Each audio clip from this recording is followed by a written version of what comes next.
महाराष्ट्र में असदुद्दीन ओवैसी की AIMIM party की बड़ी सफलता के बाद उत्तर प्रदेश में सीक्रेट प्लान तैयार, बड़े बड़े नेताओं की उड़ रही नींद। उत्तर प्रदेश में प्रस्तावित पंचायत चुनाव को लेकर सियासी हलचल तेज हो गई है। चुनाव की तारीखों को लेकर भले ही आधिकारिक घोषणा का इंतजार हो, लेकिन राजनीतिक दलों ने जमीनी स्तर पर तैयारियां शुरू कर दी है। इसी कड़ी में अब असदुद्दीन ओवैसी की पार्टी ऑल इंडिया मजलिस-ए-इत्तेहादुल मुसलिमीन एआईएमआई ने पंचायत चुनाव में सक्रिय एंट्री कर दी है। पार्टी ने प्रदेश भर में गांव-गांव अभियान शुरू किया है। एआईएमआईएम के प्रदेश अध्यक्ष और शौकत अली के मुताबिक संगठन को बूथ स्तर पर मजबूत करने की रणनीति पर काम किया जा रहा है। सभी ग्राम पंचायतों में ग्राम अध्यक्षों की तैनाती की जा रही है और 121 सदस्यीय समिति का गठन किया जा रहा है। इस समिति में 100 सक्रिय सदस्य और 21 मुख्य सदस्य शामिल होंगे, जो बूथ प्रबंधन और संगठन विस्तार की जिम्मेदारी संभालेंगे। शौकत अली ने कहा कि पंचायत चुनाव को पार्टी विधानसभा चुनाव की तैयारी के रूप में देख रही है। उनके प्रदेश में संगठन विस्तार के साथ साथ जनसंपर्क अभियान भी तेजी से किया जा रहा है। फिलहाल वह अमरोहा में नुक्कड़ सभाओं के जरिए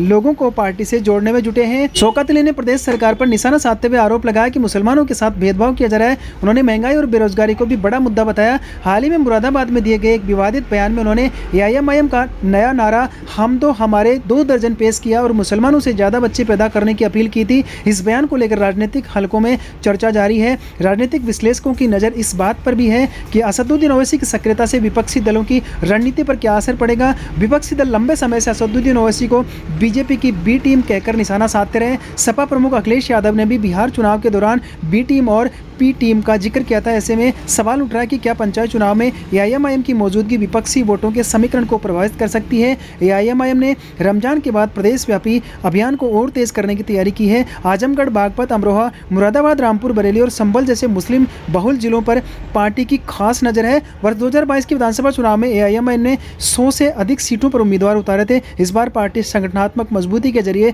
बेहतर प्रदर्शन की रणनीति पर काम कर रही है। हाल ही में महाराष्ट्र में मुंबई के निकाय चुनाव में भी एआईएमआईएम की उल्लेखनीय सफलता मिली थी। कई नगर निकायों में पार्टी ने समाजवादी पार्टी, राष्ट्रवादी कांग्रेस पार्टी और महाराष्ट्र नवनिर्माण सेना जैसी दलों को पीछे छोड़ दिया था। अब उत्तर प्रदेश में पंचायत चुनाव के जरिए पार्टी अपने जनाधार को और अधिक विस्तार देने की कोशिश में है। प्रदेश की सियासत में बढ़ती हलचल के बीच यह देखना अहम होगा कि पंचायत चुनाव में एआईएमआईएम की सक्रियता किस तरह से राजनीतिक समीकरण गढ़ती है और इसका असर आगामी विधानसभा चुनाव पर कितना पड़ता है। खैर, इस पर आप अपनी क्या राय रखते हैं, प्लीज़ हमें कमेंट में जरूर लिखें। हमारे चैनल पर नए तो प्लीज़ चैनल को सब्सक्राइब जरूर करें।